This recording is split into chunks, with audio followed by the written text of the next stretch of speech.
You know that feeling when you're driving home from work and you're taking the exact same route you take, every single day? And you finally pull into your driveway, you put the car in park, and suddenly you realize you have absolutely zero memory of the last 10 miles. Oh, yeah. It is a universally terrifying, yet completely ordinary human experience. Yeah. Your brain basically handed the steering wheel over to a shadow driver while your conscious mind was just somewhere else entirely.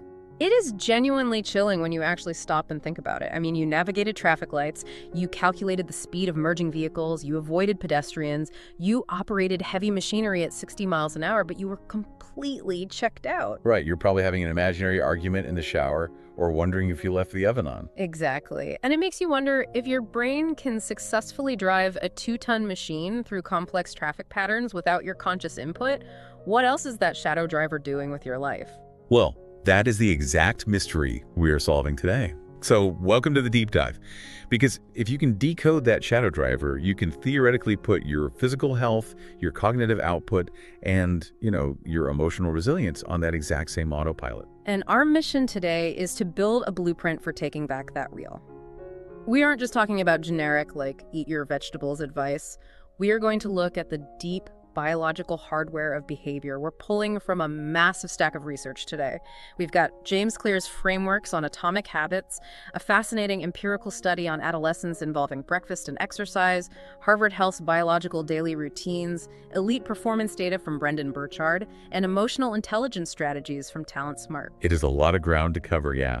We are going from the absolute basics of a habit loop all the way up to the daily operating systems used by the world's most elite performers. And to be clear, we are just laying out the findings from these sources. We aren't endorsing every single thing, but we want to impartially unpack the actual ideas they present.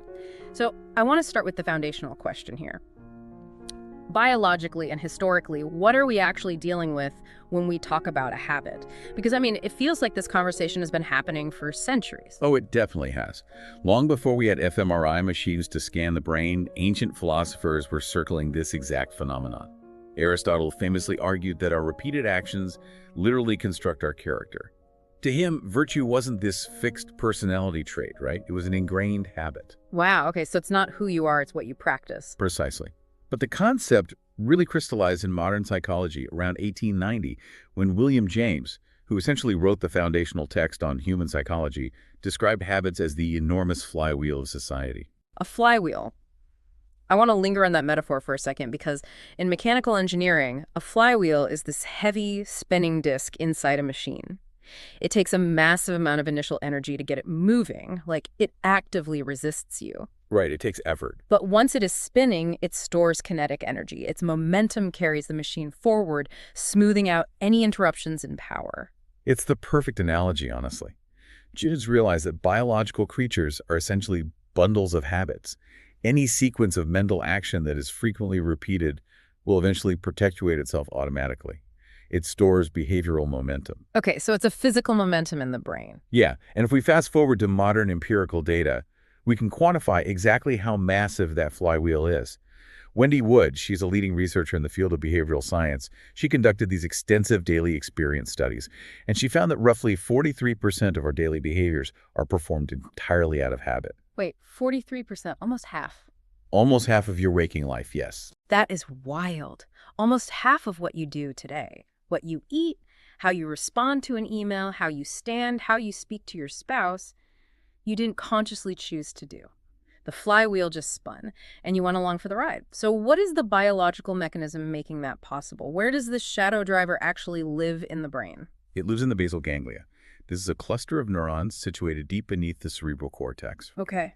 When you are learning something brand new, let us say you are learning to play a chord on a guitar, or learning to drive a manual transmission, your prefrontal cortex is heavily engaged. That is the seat of conscious thought and decision-making. But the prefrontal cortex requires a massive amount of metabolic energy.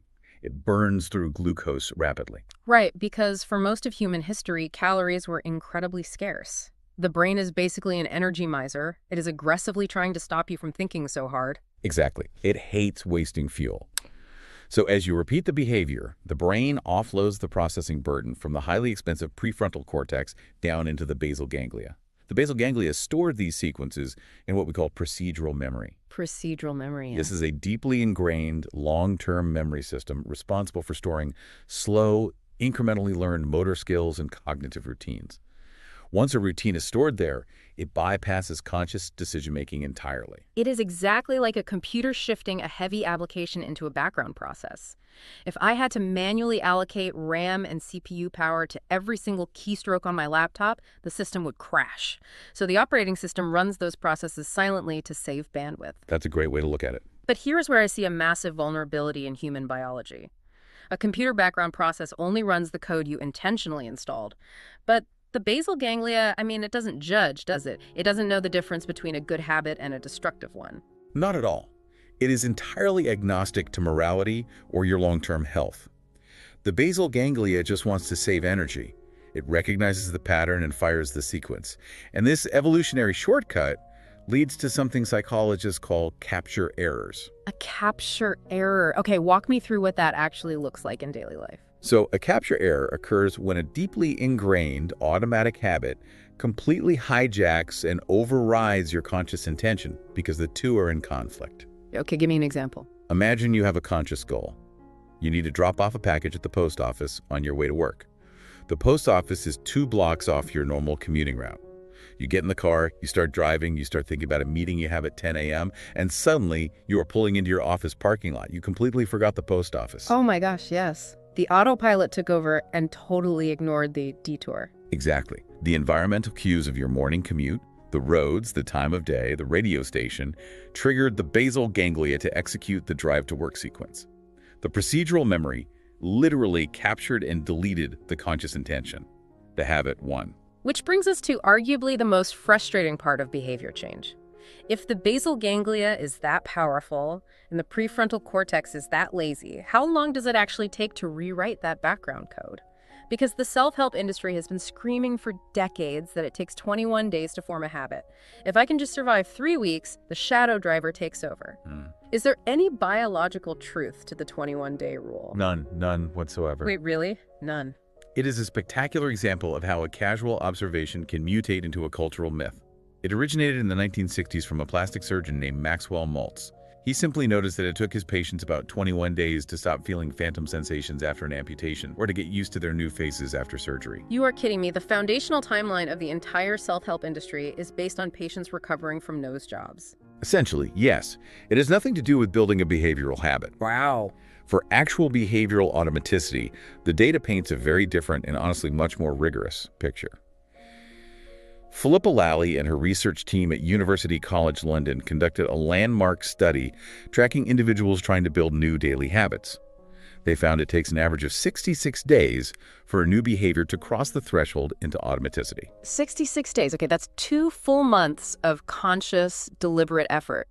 But you said average, and average usually hides the extremes. What was the actual range in that study? The range is where the reality check hits hard. Depending on the individual and the complexity of the habit, it took anywhere from 18 days to 254 days. 254 days.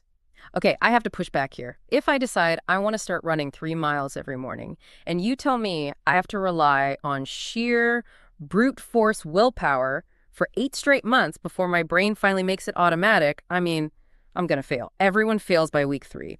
If motivation is as fleeting as we know it is, how on earth is anyone supposed to survive 254 days of cognitive friction? That is the crucial question, and it is exactly why most people fail. They rely on motivation. But motivation is just an emotion. It fluctuates based on your blood sugar, how well you slept, or an annoying email you got from your boss. Right. You cannot power a 254-day behavioral transition on how you feel today. This is where we have to shift from relying on willpower to engineering the architecture of change itself. And this aligns perfectly with James Clear's work on how habits actually form at a systemic level. Look, anyone who has spent 5 minutes on a self-improvement blog or read a business book knows the basic habit loop. We know it is cue, craving, response, reward. But I think what people constantly misunderstand is the craving part. We assume we crave the action.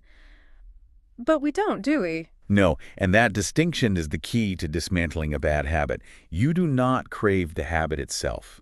You crave that outcome or the change in internal state that you subconsciously believe the habit will deliver. Give me an example of that. If you have a habit of scrolling social media during a difficult work task, you aren't craving the physical act of moving your thumb on a glass screen. Yep. You are craving the dopamine release of distraction that briefly relieves the cognitive stress of your work.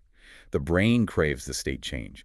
The behavior is just the vehicle. So if you want to rewrite the code, you don't necessarily attack the behavior first. You have to look at the identity driving the craving. Clear's framework of the 3 concentric circles is brilliant for this.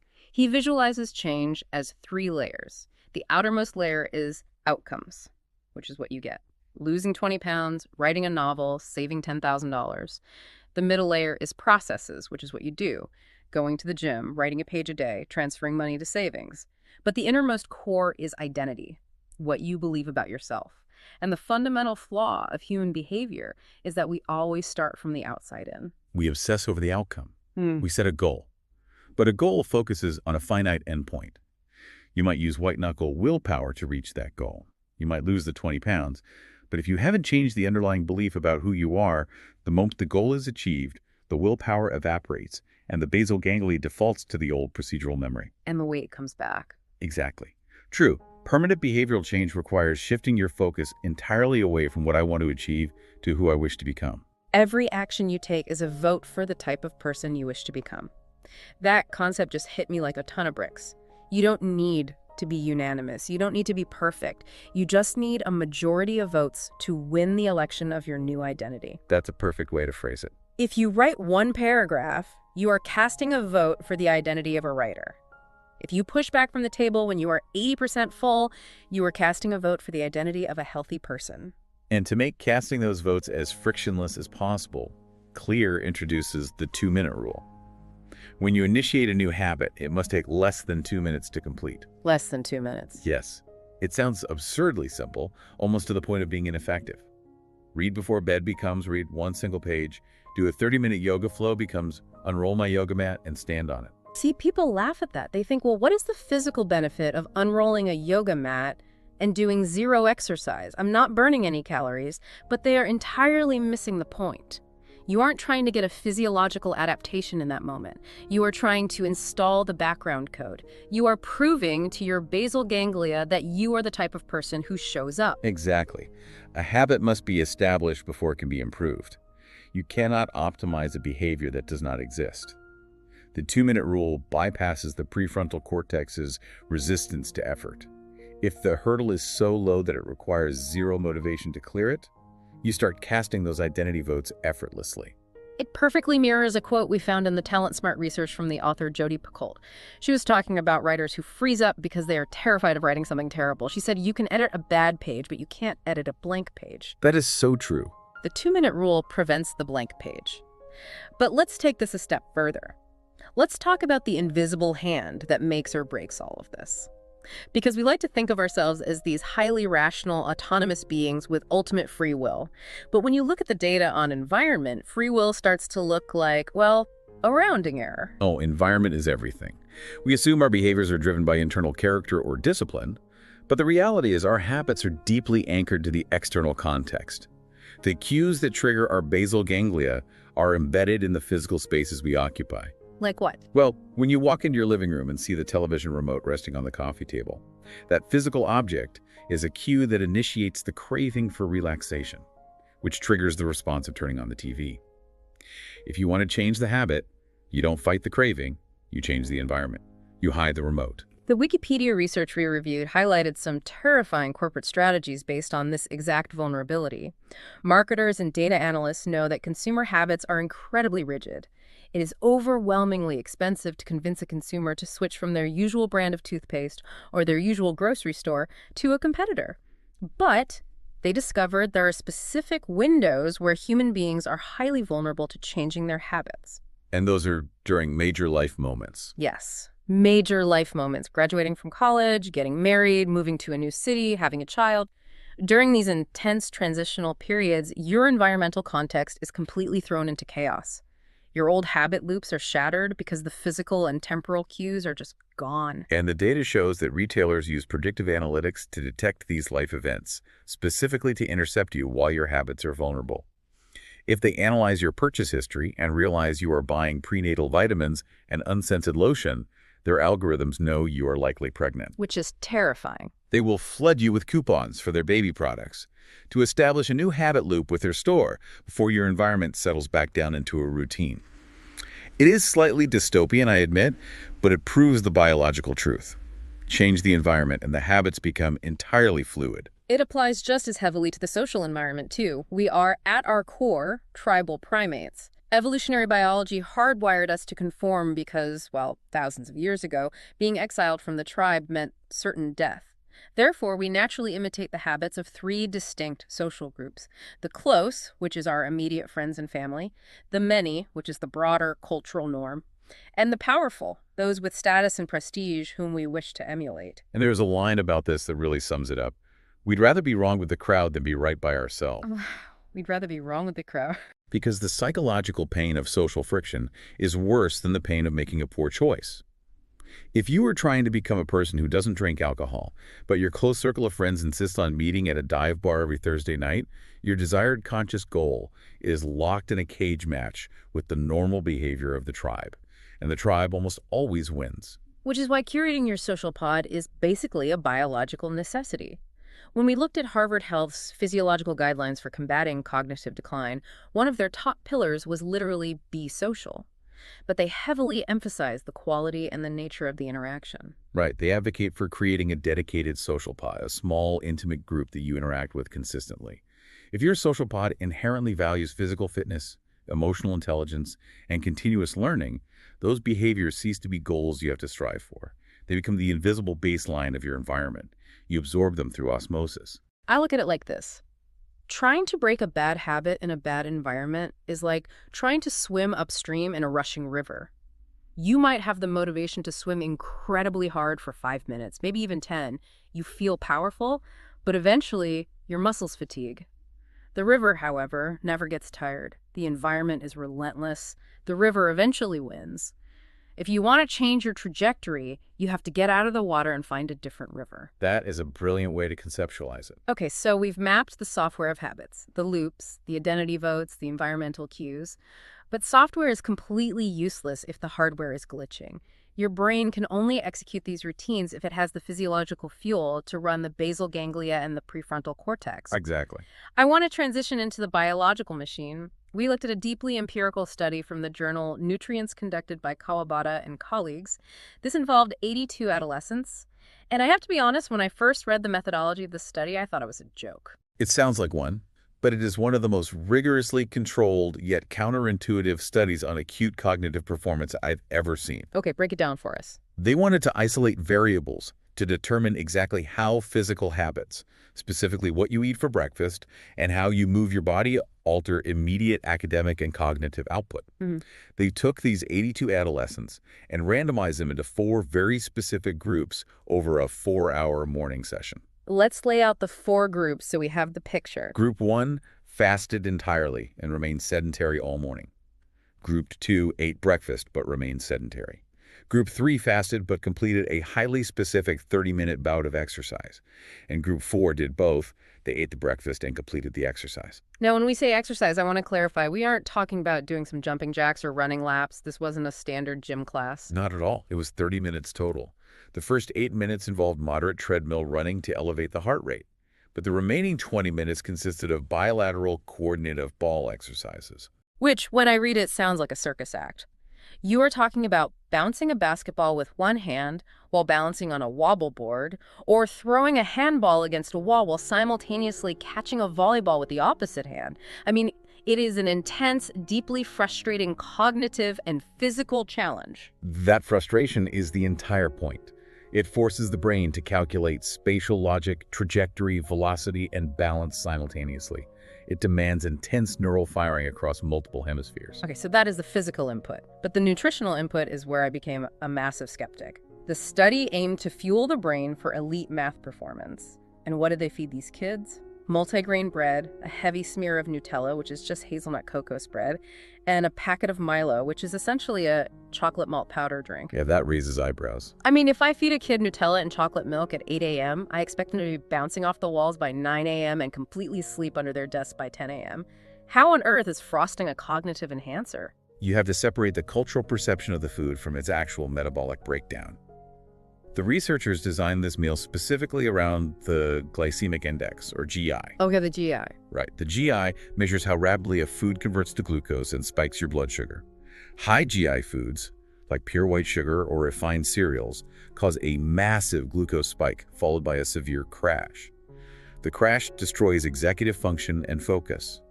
Low GI foods provide a slow, sustained drip of glucose into the bloodstream. But Nutella has sugar. I mean, a lot of it. It does, but when you combine the complex carbohydrates of the multigrain bread with the dense fats and proteins present in the hazelnut spread, the digestion process slows down significantly. The overall GI of that specific meal composite was calculated at 46. Anything under 55 is classified as low GI. Oh, wow. I wouldn't have guessed that. It provided a steady, enduring supply of fuel without the crash. Furthermore, both the cocoa in the spread and the malt drink contain high levels of polyphenols and flavonols. And why do polyphenols matter for a math test? Because emerging vascular research links those specific compounds to the stimulation of nitric oxide production, which causes vasodilation. Which is the widening of blood vessels. Exactly. This significantly improves cerebral blood flow and cerebral oxygenation. You are physically widening the pipes, delivering oxygen to the brain. Okay, so we have kids who did brain-bending juggling on wobble boards and ate a low GI chocolate breakfast. Let us talk about the actual results. What happened when they sat down to take the cognitive tests? The differential was staggering. The combined group breakfast plus the coordinative exercise saw a 15.2% improvement in their mathematics scores compared to their own baseline, and a 16.7% improvement in their computational speed. A nearly 17% boost in the speed at which their brain could process complex equations. That is an unfair advantage. If you could put that in a pill, it would be illegal in professional esports. They also tested selective attention and cognitive inhibition using the Stroop color word test. I think most people know the Stroop test. It is the one where the word RED is printed on the screen, but the actual ink color is blue. And the proctor says, "Tell me the color of the ink, do not read the word." Yes. Your brain aggressively wants to automatically read the word, and you have to consciously force it to perceive the color instead. And that intense cognitive friction you feel is the literal battle between the basal ganglia's automatic processing reading the word and the prefrontal cortex's controlled processing naming the color. The study found that the breakfast and exercise group had significantly faster reaction times across all trials of the Stroop test midway through the morning compared to the fasted sedentary group. So what does the biological mechanism here? Why did juggling and complex carbs make them faster and smarter? We know the fuel part, the low GI glucose trip, but what did the wobble boards actually do? The complex bilateral movements activated the cerebellum, which governs motor control, but it also activated specific areas of the prefrontal lobe. It turns out the neural pathways required to calculate the trajectory of two different balls while balancing are the exact same pathways the brain uses to process mathematical equations and spatial reasoning. You are literally waking up the math centers of the brain through physical movement. That is profound, isn't it? Really is. Additionally, the moderate physical exertion induces the release of BDNF, brain-derived neurotrophic factor. Neuroscientists often refer to BDNF as miracle grow for the brain. It is a vital protein that stimulates neurogenesis, the creation of new neurons, and neuroplasticity, which is the brain's ability to form new synaptic connections. You flooded the brain with Miracle Grow, widened the blood vessels with cocoa polyphenols, and supplied a steady drip of glucose fuel. But there is a catch, because I read the end of the study. If I do this at 8 a.m., am I just a genius forever? No, unfortunately. By the end of the 4-hour morning session, the reaction time advantages on the Stroop test and the cognitive speed had largely faded. The combined group was performing similarly to the baseline groups. The spike was temporary. And that is the ultimate lesson here. Acute physical inputs are like nitrous oxide in a race car. They give you an incredible burst of high performance, but you can't run an engine entirely on nitrous. If you want to present that cognitive fade by 2 p.m., if you want to maintain that state of sharpness, You need systemic, daily biological maintenance? Which transitions us perfectly into the guidelines from Harvard Medical School. Yes. They outlined a series of daily habits for biological maintenance, and what struck me was how granular and seemingly insignificant they were. They aren't telling you to run triathlons. They are telling you how to stretch in bed. Because autonomic regulation starts the second you open your eyes, they recommend a specific morning stretch routine before you even throw off the covers. Flexing your limbs, lifting your legs, rotating your ankles, and rolling your shoulders. Why before getting out of bed? While you sleep, blood pools and your parasympathetic nervous system dominates.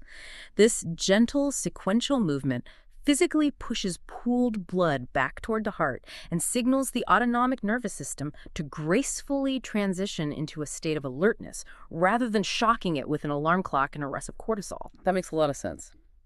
Then, the moment your feet hit the floor, hydration. A massive glass of water, because we wake up dehydrated, and losing just 1 to 2% of your body water volume significantly impairs cerebrospinal fluid function, reducing cognitive performance, attention, and memory. Yeah. But I want to skip ahead to the hygiene section, because Harvard Health got incredibly specific about flossing. Now, we all know we should floss. We all lie to our dentists about it, but they focused on the mechanics of flossing. They said, wrap the floss around your middle fingers, loop it around the base of the tooth to form a C shape, and gently slide it up and down. And they emphatically noted, do not use a harsh sawing motion back and forth. Now, I have to ask, why does a prestigious medical school care if I saw my gums? Because they are looking at systemic inflammation. The sawing motion doesn't actually remove the plaque deep in the sulcus of the tooth, and it creates microabrasions in the gum tissue. Okay, but why does this matter for your brain? Because chronic periodontal disease persistent gum inflammation allows oral bacteria to enter the bloodstream.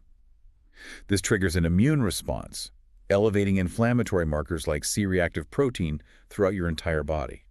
Emerging neurological research has found a terrifying link between chronic systemic inflammation and the degradation of the blood-brain barrier, which accelerates cognitive decline and conditions like Alzheimer's. Wow. A tiny habit forming a C shape instead of a sawing motion alters your long-term neuroinflammatory status. That is absolutely mind-blowing. The way I angle a piece of string in my mouth could dictate the integrity of my blood-brain barrier 30 years from now. It's all connected. They also focus heavily on refueling. They recommend snacking on a palm-sized portion of unsalted nuts like walnuts and almonds. And the biological mechanism there is the dense profile of monounsaturated fats and omega-3 fatty acids, which slow gastric emptying and prevent the sudden blood sugar crashes that trigger intense cravings for processed junk food. They also advocate for a habit that corporate culture desperately needs to normalize, the strategic nap. The nap, yes. But again, the parameters are rigid. A comprehensive study published in General Psychiatry found that short, infrequent naps are highly beneficial, provided they last less than 30 minutes and occur in the early afternoon. Right, because if you sleep for 45 minutes, you drop into slow-wave deep sleep. If you wake up during that phase, you experience sleep inertia. Your brain is bathed in delta waves, and you feel groggier than before you laid down. I also loved their concept of bussing some moves. We sit in ergonomic chairs staring at screens all day. Harvard suggests breaking up prolonged sitting with tiny, spontaneous bursts of movement, doing 10 air squats while the microwave runs, or my personal favorite one, make it a habit to stand up twice every single time you need to stand. Oh, the bull stand. Yeah, you stand up from your desk, you sit immediately back down, and then you stand up again. It feels ridiculous. But what is it actually doing biologically? It activates the largest muscle groups in the human body, the glutes and the quadriceps. Contracting those massive muscles acts as a peripheral pump, forcing stagnant venous blood back up to the heart and brain, Right. clearing metabolic waste products that accumulate in the tissue during prolonged sitting. It is a microdose of vascular flushing. And to pair that physical flush, they recommend a neurological flush through breathing, specifically alternate nostril breathing. You use your thumb to close your right nostril, inhale deeply through the left, then close the left, release the right, and exhale. Then inhale right, switch, exhale left. It's a very grounding practice. When I was reading this, I immediately connected it back to a section in the Wikipedia source on nervous habits. The clinical term is body-focused repetitive behaviors, or BFRBs. This is chronic nail biting, skin picking, or severe hair pulling. Very common. These behaviors almost always stem from an underlying state of anxiety. The brain feels tension and it demands a physical release. So my question is If I feel that anxiety loop starting, if my environment cues the craving to bite my nails, can I intercept the basal ganglia by deploying alternate nostril breathing? Absolutely, and that is a textbook application of redesigning the habit loop. Yeah. You cannot easily destroy a habit loop, but you can overwrite the response variable. Okay, so walk me through that overwrite. The cue is anxiety. The craving is stress relief. The old response was nail biting. If you consciously intercept that moment and deploy alternate nostril breathing, you accomplish two things. First, the intense physical focus required to coordinate the breathing occupies the prefrontal cortex, disrupting the autopilot. Second, the slow, rhythmic breathing directly stimulates the vagus nerve, which activates the parasympathetic nervous system. You physically pull your body out of the fight or flight sympathetic state. You satisfy the craving for stress relief, but with a reward that actually heals your physiology rather than damaging your body. Okay, so let's take stock for a second. We understand the neurology of the basal ganglia. We know how to cast identity votes. We know how to curate our environment. We know the exact biological maintenance required to fuel the brain and manage inflammation. Doing all of this will make you healthy and cognitively sharp. But as we look around the world, there is an uncomfortable truth. A lot of people are healthy. A lot of people work incredibly hard, but only a fraction of them achieve elite, lasting success. Why do some people continually escalate and excel while others, who seem just as smart and work just as hard, merely survive? That is the million-dollar question. Literally, to answer that, we have to look at the operating systems of the elite. And for this, we turn to the High Performance Institute and the decade-long million-dollar data set compiled by Brendan Burchard. Burchard's team analyzed hundreds of thousands of data points from high achievers across 190 countries. They wanted to strip away the anecdotes and find the empirical, shared habits of star performers. And their initial findings shattered a lot of deeply held cultural assumptions. Like what? Well, demographics. Age, race, gender, nationality, geographic location, even income background. They barely correlated with long-term sustained success. Wow. But the finding that really shook the psychology world was about grit. Because for the last decade, we have been told that grit is the ultimate predictor of success. Angela Duckworth's famous research defined grit as passion and perseverance for long-term goals. We've been told that if you just have enough passion, you will win. But Burchard's data, and frankly Duckworth's own revised research, tells a more complicated story. Yes. The problem is that passion is inherently volatile. It burns hot and it burns out. Studies have shown that when you separate the components of grit, it is actually self-efficacy, the deep, unshakable belief in your own capability to execute a task and perseverance that predicts success. The passion component is often a statistical distractor. Because relying on passion leads to the silent epidemic Burchard identified, which is hidden burnout. High achievers often look spectacular on paper. They are winning awards, running companies, getting promoted, but internally they are running on toxic systems. They mask deep emotional exhaustion with frantic productivity. They are relying on brute force grit, and it destroys them. Which is why Burchard identified 6 specific high-performance habits that replace raw grit with a sustainable architecture. Okay, let's break these down. Habit number 1. Habit number 1 is seek clarity. But they don't just wait for an epiphany. They hunt for clarity through what is often called the art of subtraction. The art of subtraction. Clarity involves looking at the vast landscape of your responsibilities and ruthlessly deleting the tasks that do not align with your core purpose. It is creating quiet, uninterrupted time, often before 8 a.m., to strategically think rather than just reacting to emails. I have to challenge this art of subtraction concept. When I look at truly elite performers, billionaires, CEOs, top-tier authors, elite athletes, they don't look like they're doing less. They seem like they're doing everything. They run 3 companies, they sit on boards, they write books, they do podcasts. How does doing less actually equate to the massive output we see from these people? It is an optical illusion. They appear to be doing everything because you are only seeing the output, not the mechanism. The mechanism relies on keystone habits, a concept we also saw deeply researched in the Wikipedia data. Oh, keystone habits. Tell me more about that. A keystone habit is a singular behavior that creates a cascading ripple effect across your entire life. For example, people who start exercising regularly often begin eating better, sleeping longer, and drinking less alcohol, without consciously trying to force those secondary habits. The exercise is the keystone that holds the arch together. So how do high performers apply this to work? They don't do everything.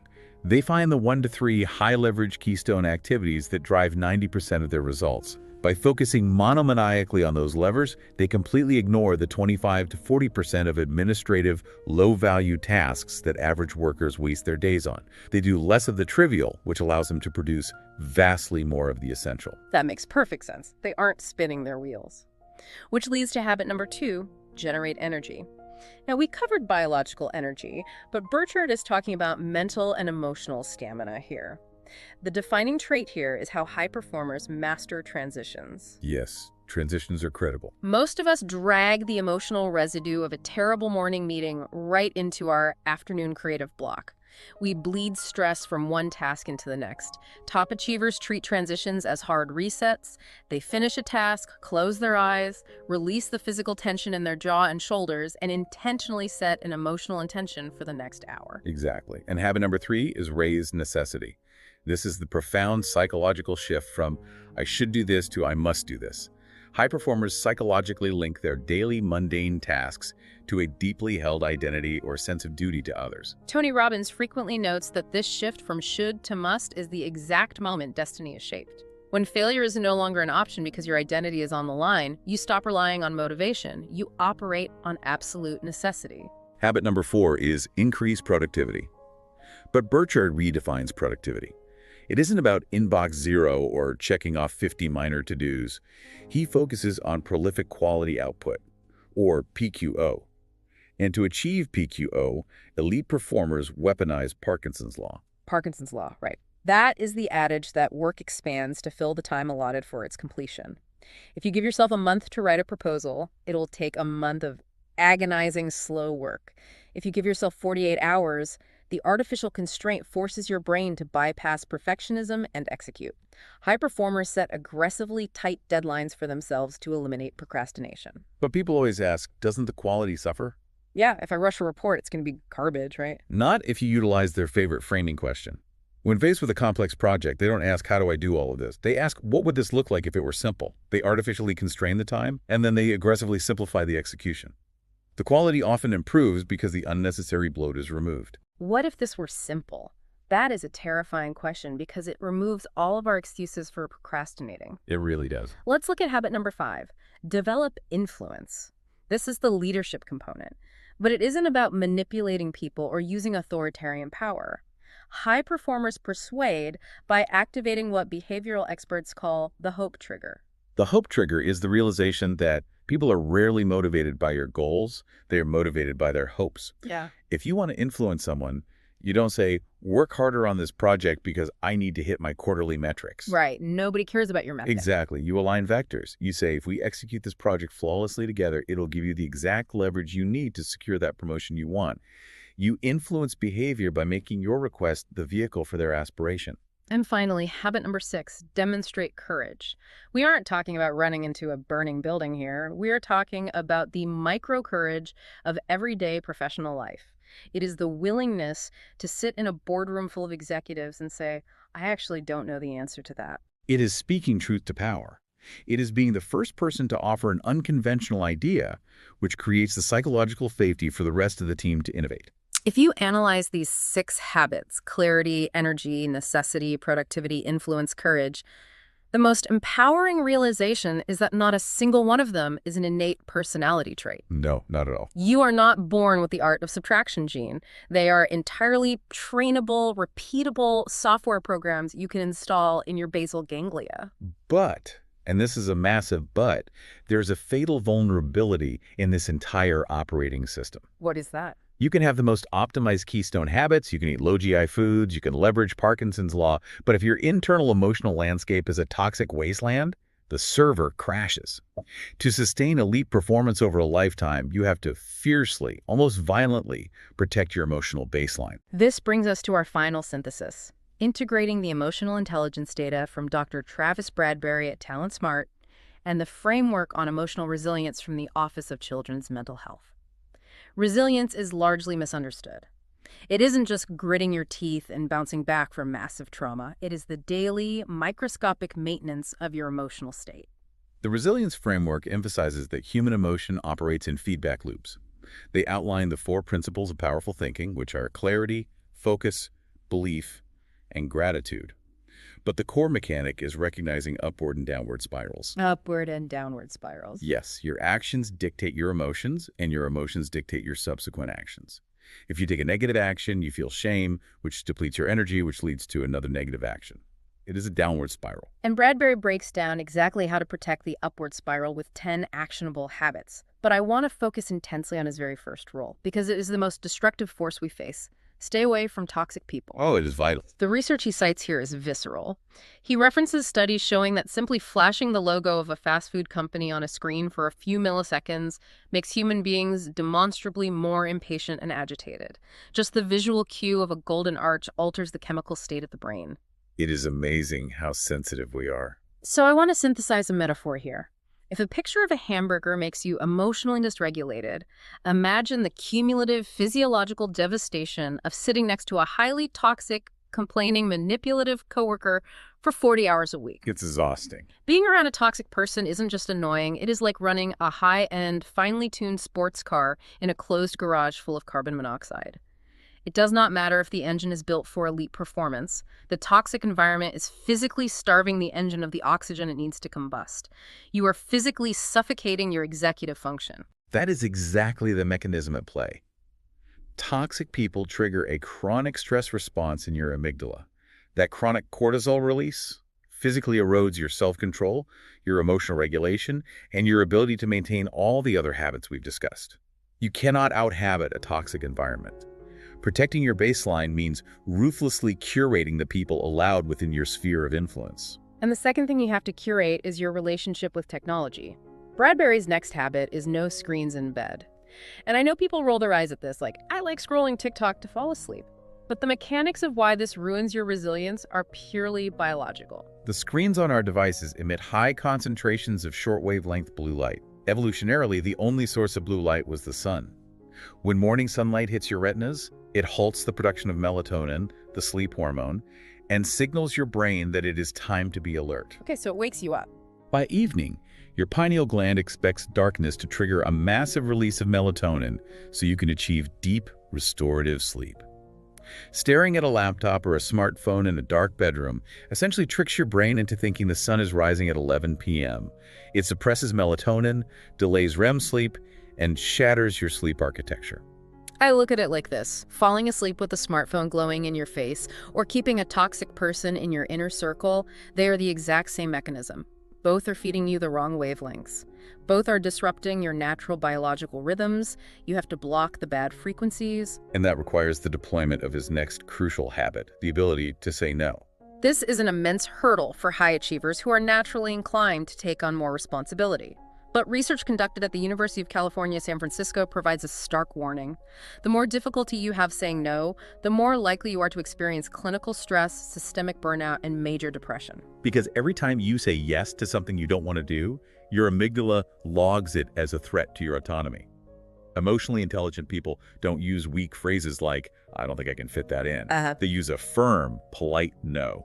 They view saying no not as an insult to the requester, but as a mechanism to honor their existing commitments. When you establish those boundaries, you clear the psychological space required for Bradbury's next principle, appreciating the here and now, the cultivation of gratitude.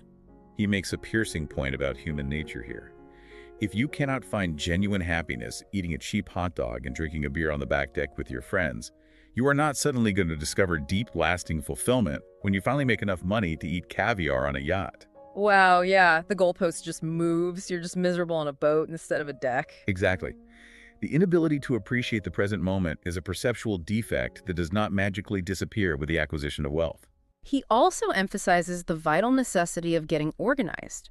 And I love his rationale here because he frames disorganization as a massive cognitive leak. People constantly claim they lack spare time, but the scarcity of time is often an illusion generated by the friction of being disorganized. That's right. He uses the brilliant example of mail. If you are disorganized, you take a piece of mail from the mailbox, put it on the kitchen counter.